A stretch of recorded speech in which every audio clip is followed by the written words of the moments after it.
राजस्थान के भीलवाड़ा जिले के एक गांव में लता नाम की औरत रहती है।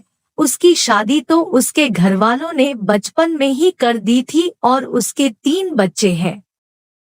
उसको उसके ससुराल वाले तो बहुत प्यार से रखते थे, लेकिन गांव वाले उस पर किसी प्रेत आत्मा का साया बताते थे। गांव वाले उससे अक्सर दूर ही रहते, क्योंकि वो जो भी बोलती वो सच हो जाता था। लता के मायके में उसके पड़ोसी बताते हैं कि बचपन में लता को एक कुत्ते ने काट लिया तो लता ने अचानक मुंह से कुत्ते के लिए बद्दुआ निकली कि इस कुत्ते को मौत क्यों नहीं आ जाती। अगले दिन हुआ भी कुछ ऐसा और वो कुत्ता गली के बाहर मरा हुआ पड़ा था। तब से गांव वालों में दहशत फैल गई। दूसरी घटना तो इतनी भयानक थी कि लोग लता को डायन कहने लग गए। ऐसे ही एक बार बचपन में लता का एक दिन तवे से हाथ जल गया। हाथ जलने से वो जोर से चीखने, चिल्लाने और रोने लगी। उस दिन घर वाले सब खेत गए थे।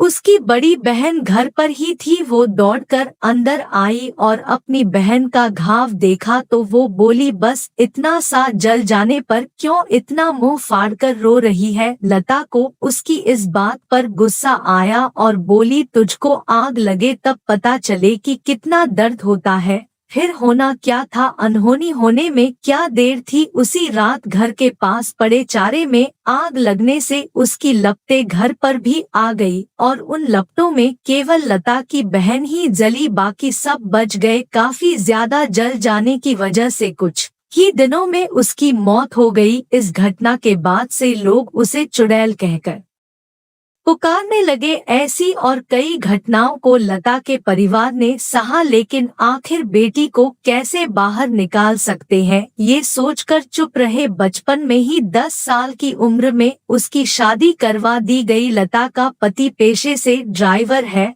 और वो रोज उसे माता के मंदिर में ले जाता है ताकि काली शक्तियां उस पर हावी ना हो पाए। लता अपनी कली जुबान के अभिशाप से अभी भी जूझ रही है और अक्सर चुप ही रहती है। पता नहीं कभी कौन सी बात मुंह से निकल जाए और उसके पति और ससुराल वालों को कोई नुकसान पहुंचे।